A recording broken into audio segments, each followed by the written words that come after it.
नमस्कार जी, उत्तर प्रदेश उत्तराखंड देख रहे हैं आप। आपके साथ में हूँ दिव्या तिवारी। तो छठे चरण के लिए आज लगातार वोटिंग हो रही है और सुबह से ही मतदाता अपनी अपनी बारी का इंतजार करने के लिए पोलिंग स्टेशन पर जा रहे हैं, मताधिकार का इस्तेमाल कर रहे हैं। इस फेज में भी कई दिग्गज ऐसे हैं जिनकी प्रतिष्ठा दांव पर लगी हुई है। इस फेज में भी कई ऐसी महत्वपूर्ण सीटें जहां पर सीधी टक्कर नजर आ रही है बीजेपी और इंडिया गठबंधन के बीच।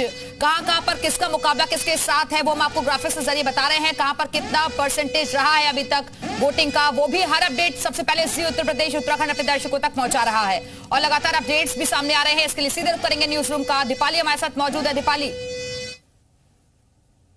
और जो वोटिंग परसेंटेज है वो अब जरा बता देते हैं, क्योंकि सुबह से ही वोटिंग तो चल रही है, लेकिन क्या परसेंटेज है ओवरऑल अगर बात करते हैं तो यहाँ पर 14 सीट पर 1 बजे तक का जो वोटिंग परसेंटेज रहा है वो 37.23% रहा है। इसके बाद अगर हम अब सुल्तानपुर की बात करते हैं तो सुल्तानपुर में 1 बजे तक 38.42% वोटिंग हो चुकी है।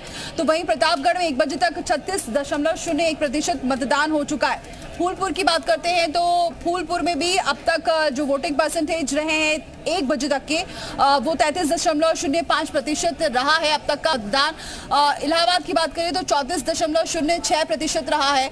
तो इसके अलावा अगर अम्बेडकर नगर की बात करते हैं तो 1 बजे तक लगभग 41.59%, श्रावस्ती में 1 बजे तक 36.74%, डुमरियागंज में 37.64%, बस्ती में 1 बजे तक 40 से ज्यादा प्रतिशत मतदान हो चुके हैं। संत कबीर नगर की बात करते हैं तो 36% से ज्यादा मतदान हो चुका है। वहीं लालगंज में 1 बजे तक 38.12% मतदान हुआ है। आजमगढ़ में 38.37% मतदान हुआ है।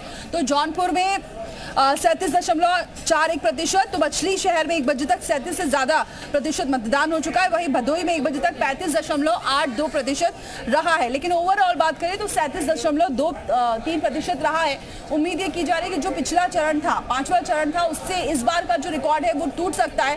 हालांकि कई ऐसे शहर हैं, कई ऐसे जिले हैं जहां पर वोटिंग परसेंटेज बेहद कम है, जिसमें फूलपुर की बात करें और भी कई ऐसे जिले जहां पर अभी वोटिंग परसेंटेज उतने अच्छे नजर नहीं आ रहे, क्योंकि दोपहर है, ऐसा बताया जा रहा है कि शाम तक हो सकता है। ठीक है दीपाली, आप बने रहिएगा, लगातार अपडेट्स आपसे हम लेते रहेंगे। फिलहाल